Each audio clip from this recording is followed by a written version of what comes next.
Welcome back to Ball Talk with me, Lewis Bryon, and today I'm joined by a very special guest, one of the founders from Target Football, Ben Cobbet. Did I say that right? Yeah. Yeah, I did. Okay. Got to check that. Firstly, before we get into the details, what exactly is Target Football? So Target Football is a football tech innovation brand. So we are probably 4-5 years now coming up in the making. The concept originally sort of 5 years ago. But as we're developing now with our products, the technology that we're using, we're doing all sorts, to be honest. Yeah, it's difficult to know where to start with. It's kind of taken off maybe the last 18 months. So our sort of flagship product being the smart shin pad, that now we're doing work with clubs, academies, schools, education providers. We're at the Border League last Monday, which will be awesome to talk about later on as we sort of talking about how football has changed, and that probably leads me on really. Our mantra in Target Football is football training has changed. So our passion is about how do we, work with players, but not just players. It could be, coaches. It could be clubs, academies, education providers. As I said, about using technology not just for the elite level as well. So we're massively passionate about how can we incentivize and get youngsters into the game from grassroots up to the elite level. So it's bonkers at the moment. Yeah. A good bonkers. Yeah, you want it to be busy. Yeah. Before we get into more details about that, so you said your flagship product is the shin pads, the smart shin pads. So what exactly do they track, or what do they do? So there's 16 key metrics. So without wanting to bash other products or compare it with other products, it's a different product, right? So we know, and you would know, Lewis, as well, of your background within football, that we can't ignore how technology is coming into the game. So the use of AI, the use of technology and innovation is here. So we want to get the kids engaged. We want to absolutely, again, incentivize and use the gamification of this to enhance the experience for them. So the concept originally was Paul and I in the gym talking about how football has changed and how it's going to change in the future. How does AI, how we're using it on a day-to-day basis, and how is that going to go on in sport? So it was looking at what was already out there. So GPS vests, for example. My background is more strength conditioning, sports science. So knowing then what the players say to me about how uncomfortable the vests can be, and potentially losing sort of GPS signal and stuff if you're inside, or just lose signal like a mobile phone. How could we improve that? And looking at different products that were out there and how we could sort of enhance that. Yeah, along came the smart shin pad, and so it is as basic as putting a data chip in a pad. But although I say that's basic, the actual concept of that, because we get that all the time about how that's a simple, straightforward. Like, oh wow, why has no one come up with that before? So the concept is quite straightforward, but it comes as a free app, which is a big thing for us as well. That the comparison may be, again, not a negative or a positive, but the comparison with most of the data tracking devices out there, there's a monthly subscription. We want to get this out there. We want people to use it, so it's more affordable for a start. So actually, we've got grassroots players using it from a young age. Tracking anything from the generic stuff that you might get on a GPS vest, like distance covered, speed, sharp turns, but then we get kicking power, jump height, distribution of left foot and right foot usage. So again, we are coaches, so we are football people. So with that in mind, we wanted to sort of hone in on particular things. There's the argument about how many touches should you have on a ball. It does left foot, right foot usage matter. That's all up for debate. But in terms of for a young player progressing, I think we'd all probably agree that they should probably be using their right foot and left foot as much as possible. So it's a great way for them, from an accountability perspective, to look on the app and see how much they're improving. And that can be from grassroots level up to the elite level too. So we've got players that will just play down the local park or in the garden. They wear their pads and they can track their progress. Or we've ridden with sort of Premier League academies and stuff too, that it comes with a coaches app where coaches can absolutely monitor and track performance and create leaderboards and events and things to compare data across not only the player against himself, but also against others in their age group, as well as other teams and players around the world. So Amazing. So would you say, you mentioned obviously it's for elite all the way down to grassroots schools. Does it almost serve a slightly different purpose for both then, in terms of one's, correct me if I'm wrong, one's almost like to get players into the game, make it a fun app game to use, and the other one is for performance? Yeah, absolutely. So our big thing, I suppose, with the pads was making sure that it wasn't just that we're all about inclusivity, and that a lot of people say that, I suppose, don't they, when they're sort of building their brand. But for us, we didn't want to sort of exclude anyone, that it was just honing in on just a particular part of the football market and people that want to use the product. So it stands up there with, in terms of its accuracy, so fully tested, as accurate as anything else is out there on the market. But yeah, little Johnny in the garden at 10 years old, that just wants to improve and work on his right foot and his left foot, give him his stats. But it absolutely stands up there to be used, as I said, in Premier League Academy. So maybe that's the sort of the good usability of it, that it can suit sort of both camps. Seems to be working. Yeah. I know you mentioned AI. So is it AI? Is AI behind it? Behind a lot of the... So effectively, so the algorithm in the data chip, the more that it learns about, and then we constantly do updates on the app. So and that's a lot to do with sort of the accuracy as well. So again, really trying hard not to mention other products. Yeah. So it's not a criticism, but it's just, the products are different. So ours, the data chip going inside the pad, means then that actually it's testing sort of the vibration, so it can then distinguish between what, they're kicking on your left side versus your right side might be jump height, kicking power. So it's constantly sort of learning using the AI device. So it's not a GPS signal required at all. It's just a straight Bluetooth syncing it to the app. So it's we call it a smart shin pad effectively. So similar sort of data that is used in mobile phones and on the apps, the Strava and Apple Watches and stuff. But we put it into a football shin pad. Yeah. So I mean, AI is getting massive especially over the last year, and it never crossed my mind to think that can be used in football. Really. Yeah. So in terms of, you mentioned the testing. So is that purely the AI tests it, or is like, how do you, for example, the jump height or the power, how do you test that that's correct? Yeah. So we've done on our own sort of beta testing. This is, as I said, 5 years nearly down the line. So that we've got some really sort of more sort of techie guys behind the scenes. Yeah. Me and Paul, my business partner with Target co-owners, that I'm not going to pretend that I'm the one, pulling it all apart. The technical stuff of that. But that it's fully tested in terms of accuracy. No product can absolutely claim 100%. Of course, accuracy. No. So anyone that does is pulling a fast one, really. But as accurate as we can get it, within 90% accuracy, which is stands up there with any other product. Yeah, nice. You mentioned how obviously technology in football's changed over the years, which it has a lot. Why do you think that is? If you go back 10, 15 years, it was, the GPS vessel probably just coming in to play. Why do you think it's getting more and more data driven now? Yeah, I mean, as I said, the use of mobile phones and everything, we've got it, at our fingertips constantly, haven't we? So it's about how can we get a distinct advantage? And this is maybe more for the elite side, but not necessarily, because we've got grassroots players. I mean, we have, people sending us their stats at 7 and 8 years old. Really? They've Wow. got Instagram followers, and it's probably their parents running the accounts, right? But they've got hundreds of thousands of followers.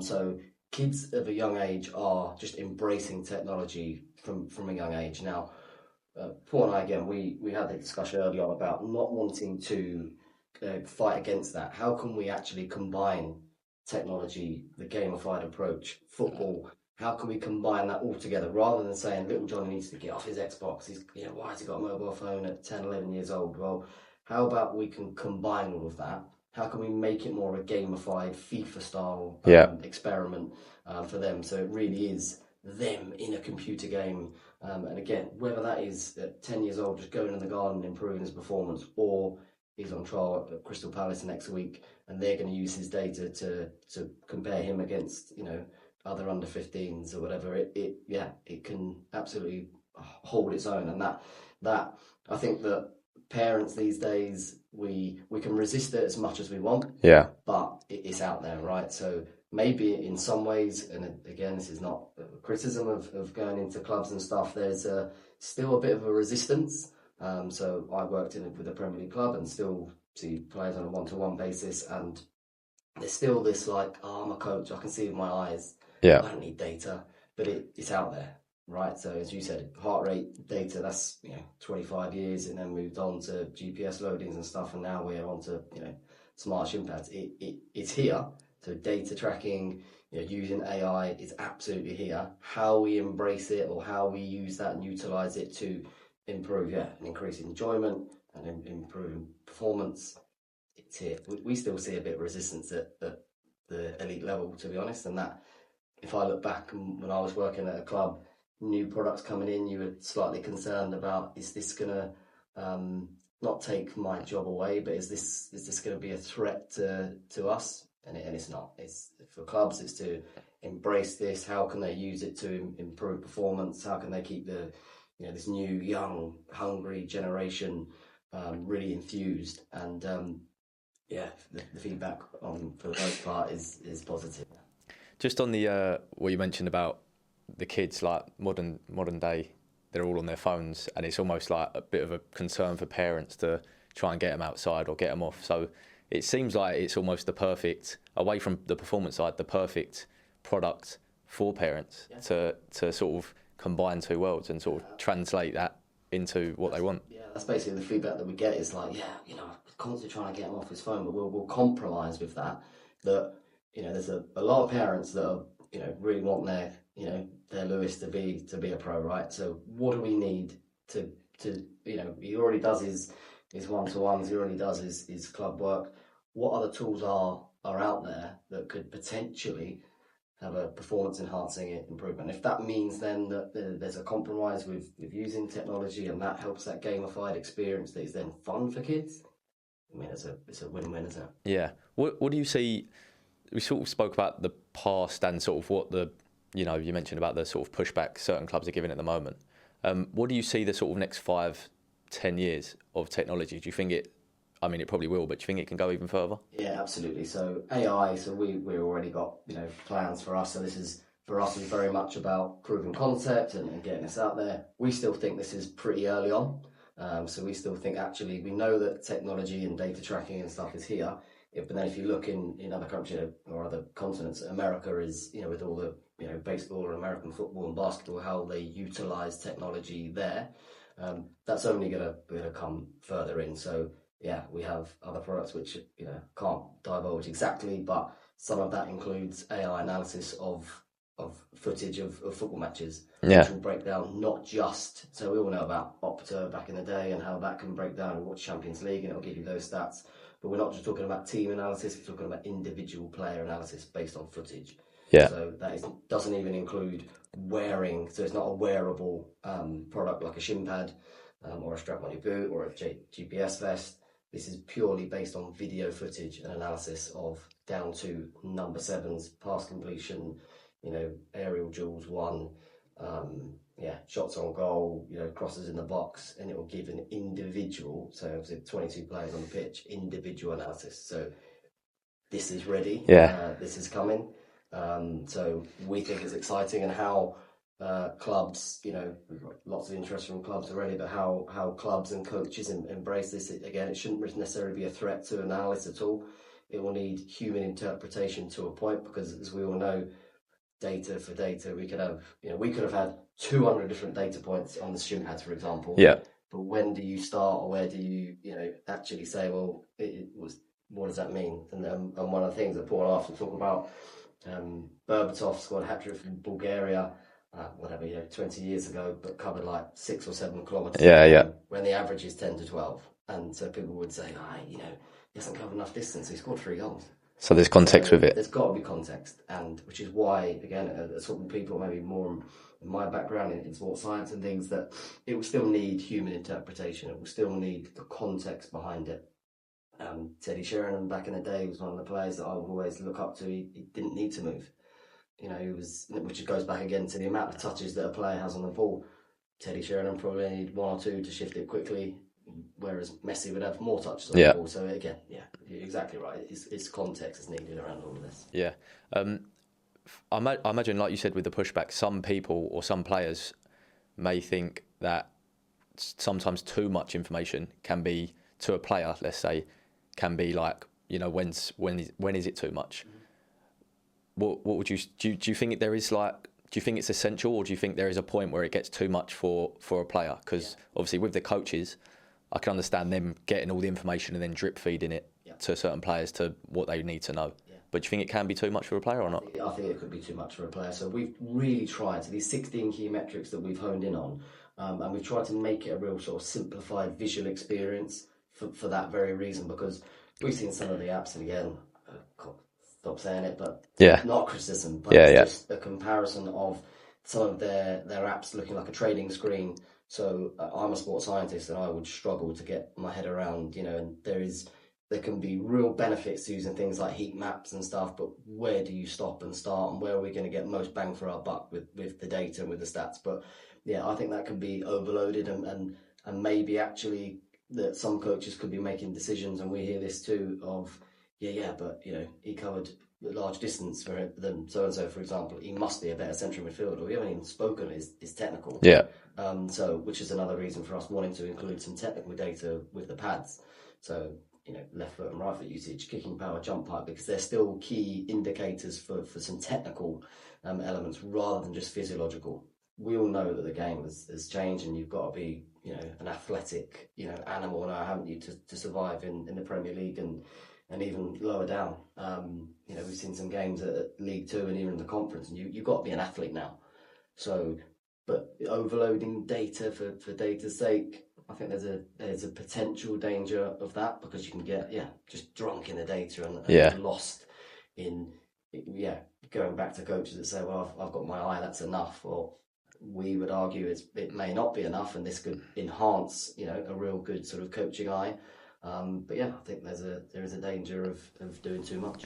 So it's more like a supplement, I suppose, to the coaches. Absolutely. So for us, exactly, this is not a threat. This is to enhance. This is to supplement. This is an add-on to great, sports science staff, technical staff, coaching staff. This should not be instead of. This shouldn't mean that a young player or just got a pair of smart shin pads and he can just get his dad to throw the stats to the coach and say, well, I'm running the fastest. I should be playing. I'm not playing. And there is a danger of that, I think. And I think that's where, we do a lot of work with clubs where actually we work with them too. So we will, they will come back to us and say, well, the stats say this, but so we would to sort of help to sort of translate what the stats are saying and how that might help with player performance reviews. So it's a backup and it's an enhancement. It's definitely not a replacement. It's almost like I've always had it where a coach will think something and then they'd use the stats to almost back up their point. Absolutely. Just so they've got another leg to stand on. That's it. So we get a lot of the scouts, for example, that will ask us, about the pads and how they can then, utilise the benefits of that. So again, not just their eye. They can go to a club and say, look, I've got an under 15 here that, we can see that he clearly is technical, but physically he's on a different planet. Because his data is beating what's already out there under 18s. However, he's still a footballer, right? He's not. It can't just be that he's a sprinter and he's a long distance runner. He's good at long jump and he's good at high jump or whatever. It all comes back down to, is this enhancing the technical skills? And that's vital, isn't it? And I just want to get into about how, like, what made you want to get into the technology space. I know you said you were a sports science. You were a sports scientist was that at a football club? So I was in the Premier League. This is going back to 2010. A long time ago now. So I did my master's degree down in Portsmouth. So I was involved in the first team there. That was perhaps a different situation at the time because actually they were going through administration. So that was different, maybe a different scenario than most.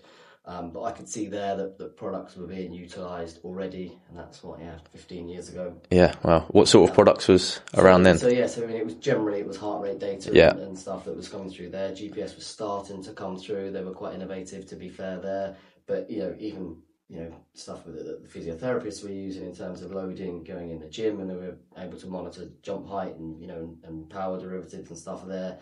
They could see there it was coming, but players in particular were quite resistant then. without naming the manager, although I've just said, what when I was there, Do the so maths, yeah. He just, it was like not interested in sports science particularly. They of course they've got to embrace it, but it wasn't necessarily pushed from a culture. I think now I doubt there's many managers in the Premier League that, or even if they didn't have that in the back of their mind, they wanted to push too much of it. We have to embrace sports science. Yeah. They have to wear them now. There's no way. Yeah. Like, because even on a Monday, for example, after the Saturday game, they might have a live feed of their distance or their high intensity sprints, and they might pull them out during a certain time if it reaches a limit. But one thing I noticed with the sort of like when it first started coming in when I was playing, is the first thing anyone would talk about after his game is how much distance you ran.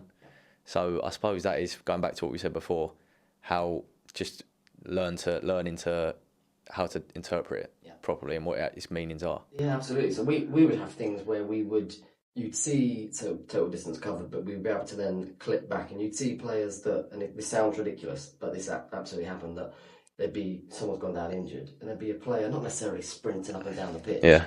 But he's definitely... I know players, don't worry. To get their distance. Yeah. It's nuts. But is that not representative of how...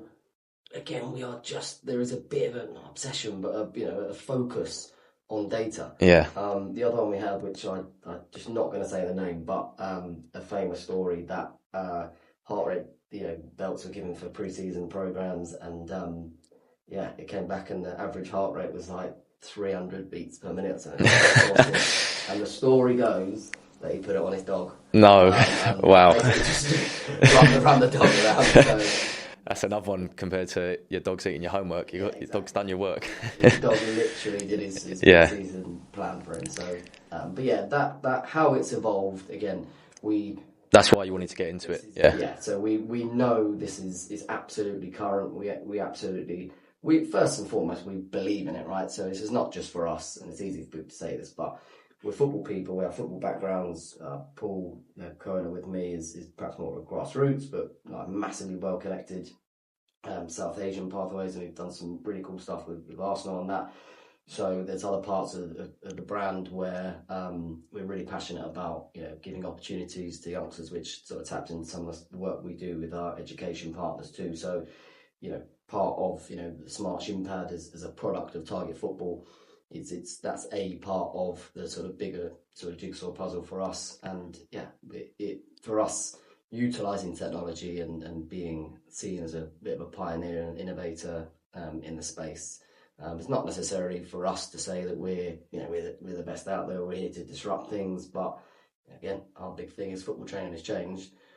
We're seeing it changing, and it's constantly evolving. We're having discussions every week. Some really interesting discussions about how we can utilise, the technology and how that's going to improve and algorithms learn more and the AI devices learn more, and it's absolutely only going one way. And we know what's coming, and it's definitely exciting too. Yeah. So this is here to enhance it. Again, there'll always be resistance. There'll always be people that still don't have a smartphone. Yeah, any type of change, people will resist to it, won't they? Yeah, that's it, and that can be a problem. But I think there's a lot of education needed, and we're passionate about that too. So rather than us saying, "Oh, well, there's resistance at football clubs," like that's ridiculous. Like, well, no, how can we not convince them to use necessarily Target Football products, but how can we educate? How can we help the clubs, help academies, help education providers, to utilise, products like ours in a beneficial way.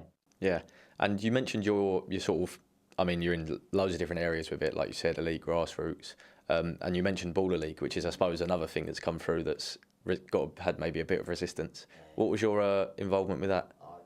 So I'm going to say actually that changed our mind going there. Not that we necessarily had, we don't have any necessarily preconceptions. You read stuff online, you hear stuff online, good and bad, and it's trying to take over the Premier League. And in my opinion, it's just me. I don't think it's necessarily trying to take over the Premier League, but this is again representative of the way things are going and using influencers. The one that again Paul and I often talk about. My lad and I, we were at Fulham Man United going back a couple of years ago, 3 years ago maybe, Ronaldo's last game.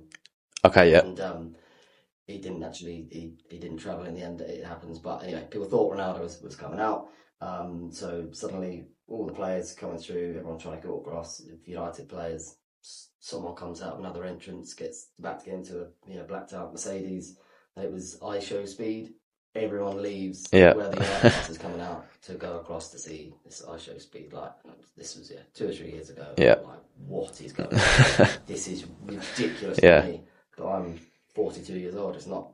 So it should be ridiculous to me and Paul, because we want to see footballers and not necessarily influencers, but that it's just evolved so much. So it was a huge eye opener actually at Baller League to see how much influence these guys have over young kids. The kids there, they want to see Angry Gins, Chunks, all these guys that are these online sort of football celebrities, sort of influencers, rather than the players themselves. So, but I would say that it's massively positive, because they're changing it all up. They're bringing this new sort of energy, this new sort of innovative, sort of not. I don't think it's necessarily a rival of the Premier League, just something different. Yeah, I can't see it rivaling to actually replace the Premier League. No way. Yeah. Nothing will ever replicate into a live Premier League match. But it's just different. It's just exciting. It's fast moving. We personally thought the production of it was absolutely brilliant. I think it's probably got better each week that goes on. I think it's supposedly they're fine tuning it. It's early on. Yeah. But this is, from what we saw, a movement that is absolutely only going to gather momentum. And for us being part of that, again, it's exciting, and how, from a branding perspective and marketing, just shows how companies like us are in with these sorts of players. It's not that we're not in with footballers and traditional sort of football clubs and things, but we can't ignore that space. It's massive, isn't it? Yeah. So you was there with some partners there. Was it? So we were in the sort of VIP section bit as a sort of with brand partners and stuff, and some really cool stuff happening behind the scenes there. Yeah. Okay. I just want to go on to, obviously, a little bit about the journey of Target Football. So I know you mentioned about 5 years it's been running, and you've obviously built up. I mean, on social media you've got a good following, and you've built the brand to what it is now. How did that sort of first year start? Like, how did it? I can imagine like there's even more pushback then. Yeah. Like, how does it get off the ground? Oh yeah, just to be clear, it's hard going. Yeah. So it's not going to sit here and say, oh yeah, we've got whatever it is, 120,000 followers on Instagram and so on TikTok, and our reach more recently, we're getting sort of millions of organic reach and stuff. But that's not to blow our own trumpet and say, oh, it's because we did X, Y, and Z so well. There was a sticking point. I think we were on 600-700 followers. But, and this is a cliche thing that you could read in any sort of business book or meme going around online, we just consistently put in really good content, and that's not an arrogant thing. But it's just what I think is the truth. We're consistent with it. We're building connections. We are building a brand. Authenticity for us, Lewis, is just like, it's massive. It's everything. So I think people can see through that. If you're trying to build a brand, if you're trying to get products out there that either are it's just a quick, hard sell, you're not getting out talking to people. You don't believe in as well. You don't believe in it. You're nothing against people that maybe are trying to get into this sort of space that aren't football people, but we are, and we'd like to think that comes across. And just to be clear, we actually started the whole Target Football and how we can use innovation and tech was weekly coaching sessions. Oh, really? So wow. We were actually out there freezing cold, and there's loads of like cool stories of Paul and I doing sessions, and 3 people have turned up. It is freezing cold here, and it just takes momentum. Of course, it had built up to a point, and we still do sort of summer camps and things like that. But we've been there doing the hard yard. So this isn't something like that now seems as though we're doing okay. And we're in our infancy. We're not, singing from the rooftops saying that, Target Football is the brand. There's loads to come. But we've been through those times where it's hard. And we were stuck on 600 followers for ages. And then, how the algorithm works, I'm not actually sure. The guys that do all the social media stuff, the brains behind that they take all of that. So Paul and I definitely not taking the credit for that at all. We've got a really good team behind us. Just kept putting good content out there. We've had a few sort of viral moments and things with some videos and things that have done well for us. I suppose that helps. But yeah, I'm not gonna say it was one particular moment. We have just stuck at it. But yeah, we're well aware that we're well in our infancy. So the product itself is only 18 months since launching. Okay. So it's very early on. Yeah. So it was a couple of years sort of beta testing and stuff and to fine tune it. But in terms of launch to market, we've just before 2023, November 2023. So just before Black Friday. Then we had Black Friday of last year and coming through about 18 months. Yeah. And you mentioned that you don't. Correct me if I'm wrong. If you don't have too much tech background.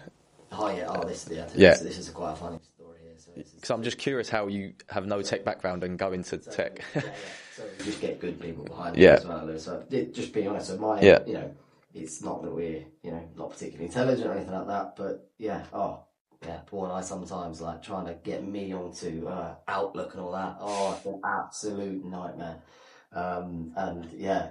It's the ironic part of it is that we're probably not the most technical in terms of knowing how to use the tech. But that again, I think from an authenticity perspective, is really important that this isn't something that from a data chip. Paul and I are not designing the algorithm. Yeah. This is all part of the Target Football team. And again, anyone sort of watching this or listening to this is surround yourself with good people, meet really good people and connect with people, build your team. No different to Fergie back in the day or whatever. Surround yourself. He didn't take every single session, right? He definitely wasn't 100% not. Fitness testing. He definitely wasn't doing the massages afterwards. He wasn't getting the lads in the ice bath for recoveries. He's got the team surrounding him doing that.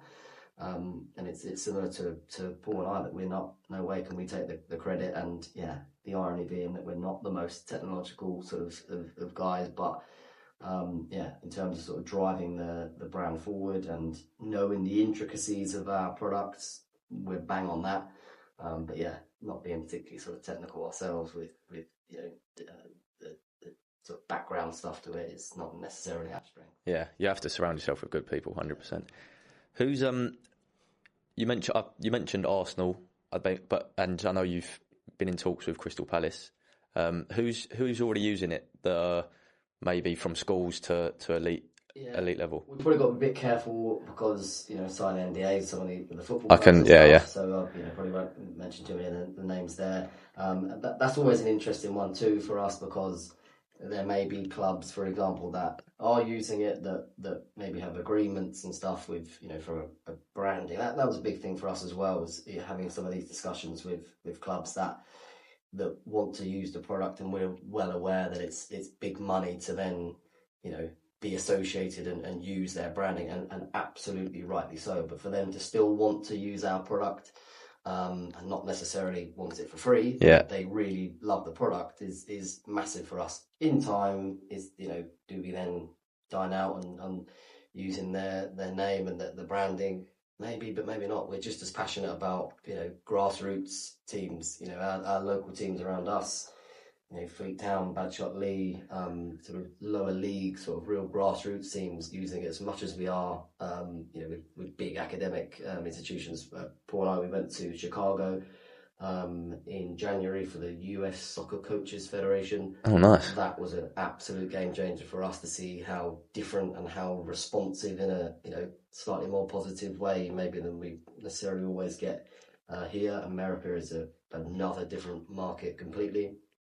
So since then we've had clubs and academies and colleges and universities sort of take it over there, and they've got a different sort of model. So theirs is more sort of pay to play. So kids out there, or certainly their parents, are paying $200 or $300 a month. Which I don't necessarily agree with personally. It should be a football for all, like we have, in England. Where it's relatively affordable, isn't it? Whatever it is, £20 a month. So they're paying for just. So that is for coaches. So often they'll have a paid coach. Okay, yeah. But they'll get a kit drop. So it will be bags and all sort of jerseys, shorts, socks.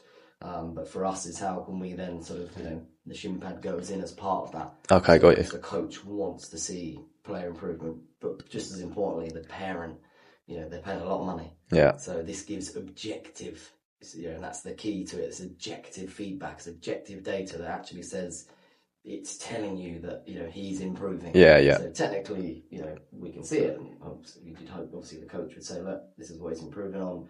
When you've got objective data, I think visually, all of us probably, we are that way inclined now, aren't we? That we like to see figures and stats and data. And the Americans have, it's been a good surprise, but we weren't really too sure how it might be received. But yeah, it's a completely different dynamic out there. So they seem very pro like change in America, and I've not even been there.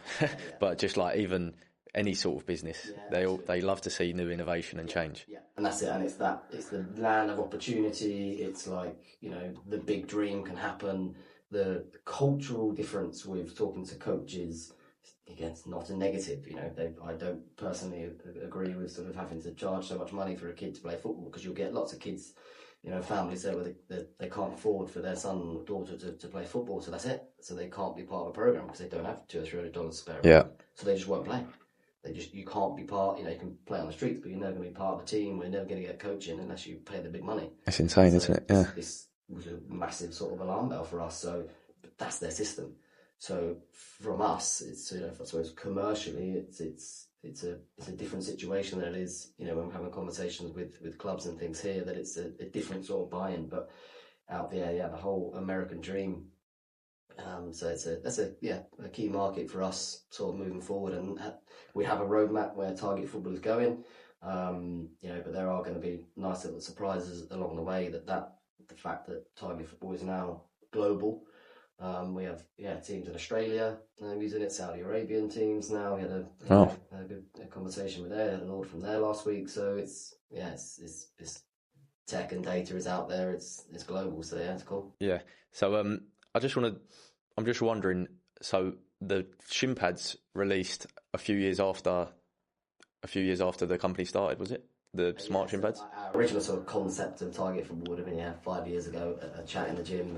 Paul and I, So what, other than the shin pads, I know you mentioned at the start a little bit, what else did Target Football do? And if there's any future plans you can say, what else will you do? So further products in terms of AI analysis and a couple of different wearable technology products that are coming. But for us, it's about continually building the brand.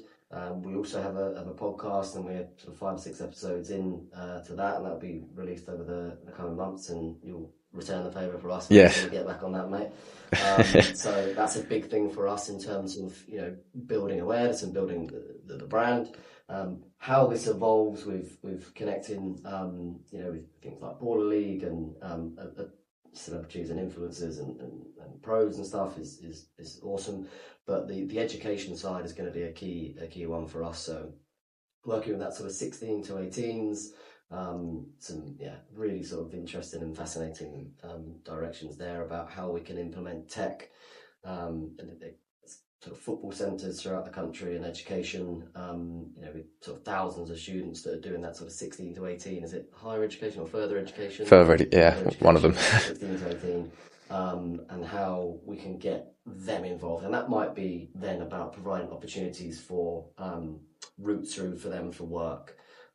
Where do they go at 16 to 18? And so, you know, our passion and our next sort of route through will be, how can we put on events? And, you know, we're doing the Great Ormond Street Hospital event on the 26th of May.